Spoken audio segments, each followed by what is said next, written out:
ଯେମିତିକି ଜଗତସିଂହପୁର ଜିଲ୍ଲାକୁ red alert ଜାରି ହେଲା ପରେ ସଜାଗ ରହିଛି ପ୍ରଶାସନ ଏବଂ ଗତକାଲିଠାରୁ ତୁହାକୁ ତୁହା ବର୍ଷା ଲାଗି ରହିଛି। ମୋର ସହଯୋଗୀ କହିବି ଦେଖାଇବା ପାଇଁ ଏ ହେଉଛି ଜଗତସିଂହପୁର ଜିଲ୍ଲାର ଚିତ୍ର ଯେ ଗତକାଲିଠାରୁ ରାତି ତମାମ ମଧ୍ୟ ବର୍ଷା ଲାଗି ରହିଛି ଏବଂ ଆଜି ସକାଳୁ ମଧ୍ୟ ବର୍ଷା ଜାରି ରହିଛି। ଗତକାଲି ଅତି ପ୍ରଚୁର ବର୍ଷା ମଧ୍ୟ ହେଇଥିଲା, ଅସରାଏ ଦୁଇ ଅସରା ବର୍ଷା ହେଇଥିଲା, କିନ୍ତୁ ଆଜି ସକାଳୁ ଅସରାଏ ବର୍ଷା ଲାଗି ରହିଛି। ବର୍ଷା ଛାଡ଼ିବାର ନାଁ ଧରୁନି।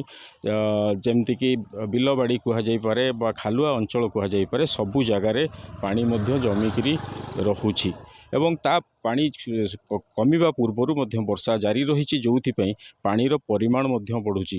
ଅନ୍ୟପଟେ ଜିଲ୍ଲା ପ୍ରଶାସନ ପକ୍ଷରୁ ମଧ୍ୟ ସତର୍କତା ଅବଲମ୍ବନ କରାଯାଇଛି। କେଉଁଠି ଖାଲୁଆ ଅଞ୍ଚଳରେ ହୁଏତ କାଳେ ପାଣି ଜମିପାରେ ବା କୌଣସି ଜାଗାରେ ଯୋଗାଯୋଗ ବିଚ୍ଛିନ୍ନ ହୋଇପାରେ, କୌଣସି କାର୍ଯ୍ୟାଳୟରେ ପାଣି ପଶିପାରେ ବା କୌଣସି ଅପ୍ରୀତିକର ପରିସ୍ଥିତି ଯେଭଳି ଭାବେ ନ ଘଟେ ବା ଏଡ଼ାଇବା ପାଇଁ ପ୍ରଶାସନ ପକ୍ଷରୁ ମଧ୍ୟ ବ୍ୟାପକ ବ୍ୟବସ୍ଥା ଗ୍ରହଣ କରାଯାଇଛି।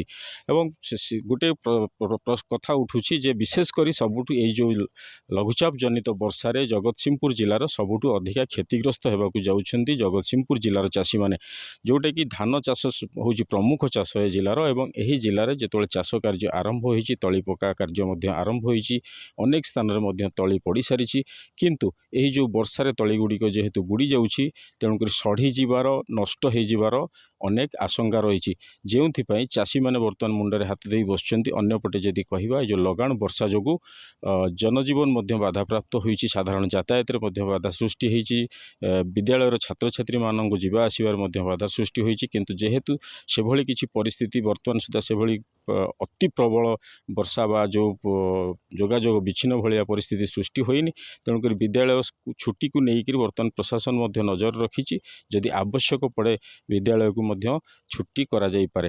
ଏଇ ଯେଉଁ ଲଘୁଚାପ ଜନିତ ବର୍ଷା, ଏ ବର୍ଷାରେ ଅନେକ କ୍ଷୟକ୍ଷତି ହେବାର ମଧ୍ୟ ଆଶଙ୍କା ରହିଛି। ବିଶେଷ କରି ଯେମିତିକି ପୂର୍ବରୁ କହୁ ରଖୁଥିଲି ଯେ ଚାଷୀମାନଙ୍କର ବର୍ତ୍ତମାନ ସୁଦ୍ଧା କ୍ଷତି ହେବାର ଯଥେଷ୍ଟ ସମ୍ଭାବନା ରହିଛି ଏବଂ ଏଥିସହିତ ଯେଉଁ ତଳି ଅଞ୍ଚଳ ସବୁ ରହିଛି, ଯଦି ପାଣି ଜମି ରୁହେ ତ କିଛି ଦିନ ପର୍ଯ୍ୟନ୍ତ ମଧ୍ୟ ସେମାନେ ମଧ୍ୟ ସମସ୍ୟା ଭୋଗିବାର ଆଶଙ୍କା ରହିଛି। ତେଣୁକରି ଏଇଭଳି ଭାବେ ବର୍ତ୍ତମାନ ଯେହେତୁ ବର୍ଷା ଲାଗି ରହିଛି, ତ ଏ ବର୍ଷା କେତେ ପରିମାଣ ଆଉ ବଢ଼ିବ ବା ଏହିଭଳି ଭାବେ ବର୍ଷା ହେବ ବା ତୁହାକୁ ତୁହା ବର୍ଷା ହେବ ଏବଂ କେତେ ପାଣି ଜମିବ, ତାକୁ ମଧ୍ୟ ବର୍ତ୍ତମାନ ସୁଦ୍ଧା ଆକଳନ କରିବା ନିଶ୍ଚିନ୍ତ ଭାବେ ଗୋଟେ କଷ୍ଟକର କଥା। କିନ୍ତୁ ଯେହେତୁ ପାଣିପାଗ ବିଭାଗ ପକ୍ଷରୁ ଏ ସୂଚନା ଜାରି କରାଯାଇଛି, ଜଗତସିଂହପୁର ଜିଲ୍ଲାକୁ ସତର୍କ କରାଯାଇଛି ଗତକାଲି ଏବଂ ଆଜି ଏବଂ ଆସନ୍ତାକାଲି, ତ ଏଇ ଯେଉଁ ବର୍ଷାକୁ ନେଇକରି ଆଶଙ୍କା କରାଯାଇଛି ବା ପାଣିପାଗ ବିଭାଗ ପକ୍ଷରୁ ସତର୍କ କରାଯାଇଛି। କାଲି ଯେହେତୁ ରଥଯାତ୍ରା ରହିଛି, ଗୁଣ୍ଡିଚା ରହିଛି, ଜଗନ୍ନାଥ ମଧ୍ୟ ଭିଜିବେ, ଏଥିସହିତ ଶ୍ରଦ୍ଧାଳୁମାନେ ମଧ୍ୟ ଭିଜିବେ। ସାରା ଜିଲ୍ଲାରେ ବା ସାରା ରାଜ୍ୟରେ କୁହାଯାଇପାରେ ଯେଉଁ ଭିଜା ରଥଯାତ୍ରା ଗୋଟେ ପ୍ରକାର କରାଯିବ। ତେଣୁକରି ଇଏ ଗୋଟିଏ ନିଶ୍ଚିତ ଭାବେ ଲୋକମାନଙ୍କ ପାଇଁକି ନିଶ୍ଚିତ ସମସ୍ୟା ସୃଷ୍ଟି କରିବ ଏବଂ ଏଥିସହିତ ଯାହାକି ସାଧାରଣ ଜୀବନଯାପନରେ ମଧ୍ୟ ବାଧା ସୃଷ୍ଟି ହେବାର ସମ୍ଭାବନା ମଧ୍ୟ ଯଥେଷ୍ଟ ରହିଛି।